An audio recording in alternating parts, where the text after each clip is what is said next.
कपिल चाय की चुस्कियाँ लेते हुए अखबार पढ़ रहा था।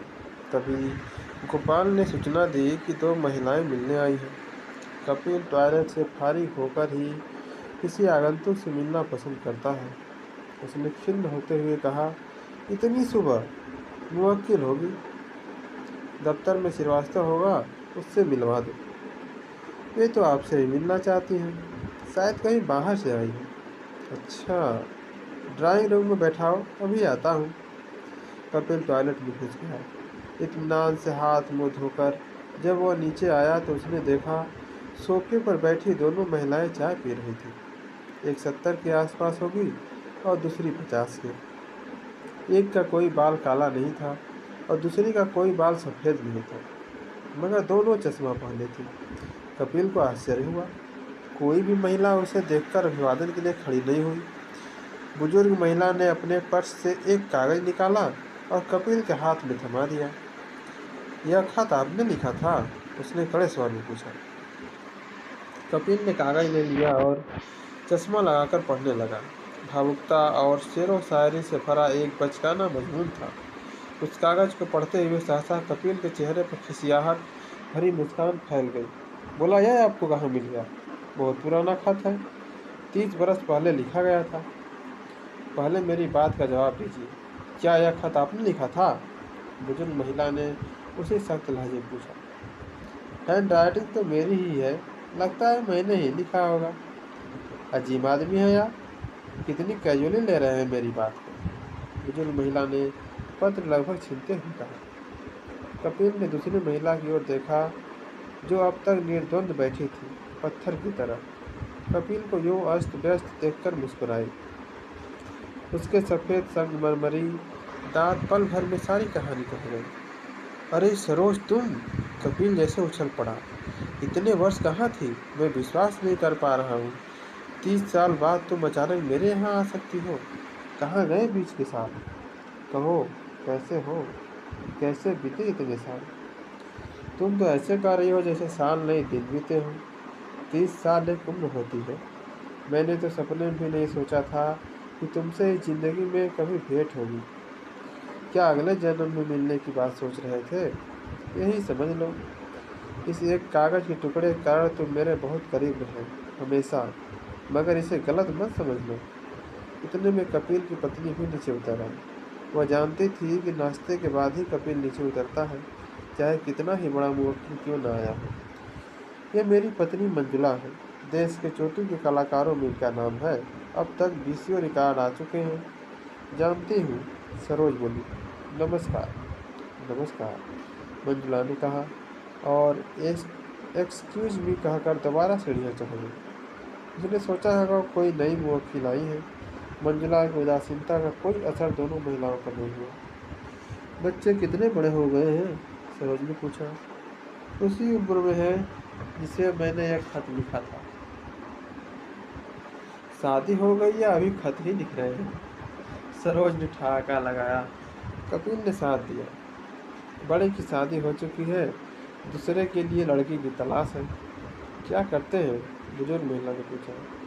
बड़ा बेटा जिला अधिकारी है बहराइच में और छोटा मेरे साथ वकालत कर रहा है, मगर वह अभी कंपटीशंस में बैठना चाहता है। सरोज की मांग में सिंदूर देखकर कपिल ने पूछा, तुम्हारे बच्चे कितने बड़े हैं?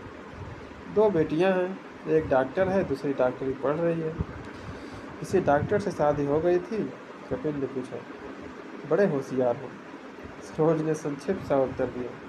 तुम भी कम होशियार नहीं थी, कपिल ने कहा। कपिल के दिमाग में वह दृश्य कौध गया जब कक्षा की पिकनिक के दौरान नौका विहार करते हुए सरोज ने एक फिल्मी गीत गाया था।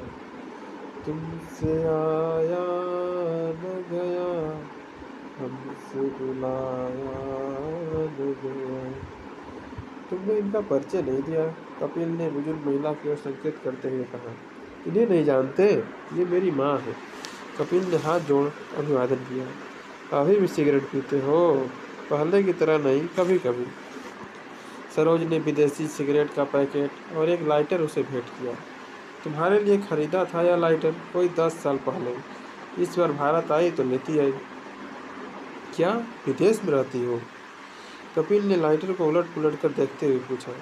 हाँ, मॉन्ट्रियल में। मेरे पति भी तुम्हारे ही पेशे में हैं, कनाडा के लीडिंग लॉयर। सरोज की माँ ने जोड़ा। लगता है तुम्हारी जिंदगी में वकील ही लिखा था। कपिल के मुंह से अनायासी निकल गया। सरोज ने अपने पति की तस्वीर दिखाई। एक खूबसूरत शख्स की तस्वीर थी। चेहरे से लगता था कोई वकील है या न्यायमूर्ति। कपिल भी कम सुदर्शन नहीं था, मगर उसे लगा वह उसके पति से 19 ही है। उसने फोटो लौटाते हुए कहा, तुम्हारे पति भी आए हैं? नहीं, उन्हें फुर्सत ही कहाँ। सरोज बोली, बाल की खाल न उतारने लगो, इसीलिए बताना जरूरी है कि मैं उनके साथ बहुत खुश हूँ। I am happily married. तभी कपिल का पोता आंखें मलता हुआ नमोदार हुआ और सीधा उसकी गोद में आ बैठा। मेरा पोता है, आजकल बहू आई हुई है, कपिल ने बताया। बहुत प्यारा बच्चा है। क्या नाम है? बंटू। बंटू ने नाम बताकर अपना चेहरा छिपा लिया। बंटू बेटे, हमारे पास आओ, चॉकलेट खाओगे? खाएंगे, उसने कहा, और चॉकलेट का पैकेट मिलते ही अपनी माँ को दिखाने दौड़ गया। कोर्ट कब जाते हो? उसने पूछा। तुम इतने साल बाद मिली हो। आज नहीं जाऊंगा। आज तो तुम्हारा कोर्ट मार्शल होगा। मैंने क्या गुनाह किया है? सरोज ने कहा। गुनाहों के देवता तो तुम पढ़ा करते थे, तुम ही जानो। अच्छा यह बताओ, जब मेरी दीदी की शादी हो रही थी तो तुम दूर खड़े रो क्यों रहे थे? कपिल सहसा इस हमले के लिए तैयार न था। वो हचकिचाकर रह गया। अरे, कहाँ से पूरे दिलाई हो इतनी सूचनाएं, और वह भी इतने वर्षों बाद? तुम्हारी स्मृति की दाद देता हूँ। 30 साल पहले की घटनाएं ऐसे बयान कर रही हो जैसे कल की बात हो। ये याद करके तो आज भी गुदगुदी हो जाती है। ये तुम रोते हुए कह रहे थे कि एक दिन सरोज की भी डोली उठ जाएगी और तुम हाथ मलते रह जाओगे। अच्छा यह बताओ कि तुम कहाँ थे जब मेरी डोली उठी थी? कमान सरोज।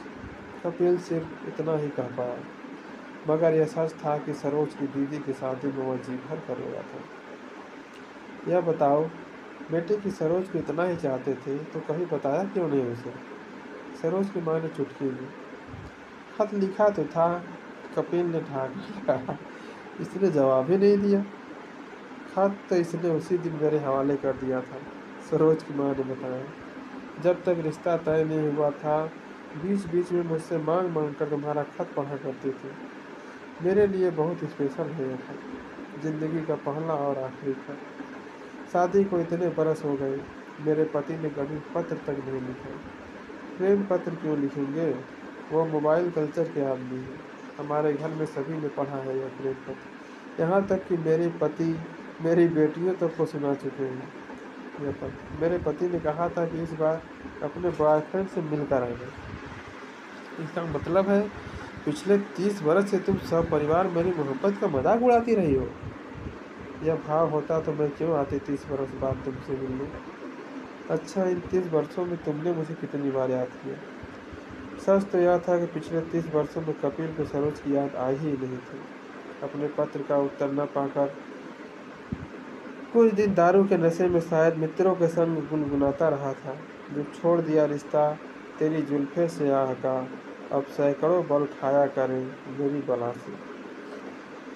जब छोड़ दिया रिश्ता तेरी जुल्फे से आह का, अब सैकड़ों बल खाया करे मेरी बला से।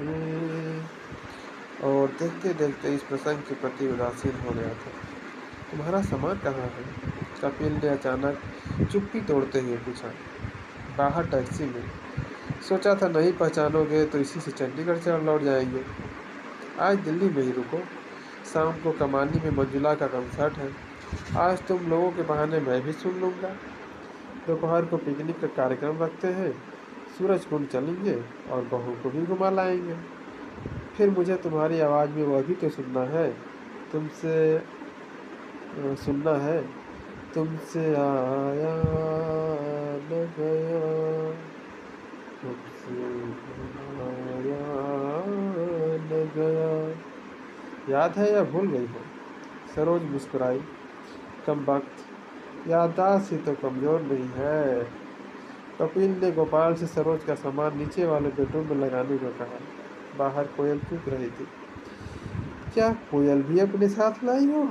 कोयल तो तुम्हारे ही पेड़ की है। यकीन मानो, मैंने 30 साल बाद यह कूक सुनी है। कपिल शर्मिंदा होते हुए फलसफाना अंदाज में फुसफुसाया। यकीन नहीं होता, मैं वही कपिल हूँ जिससे तुम मिलने आई हो।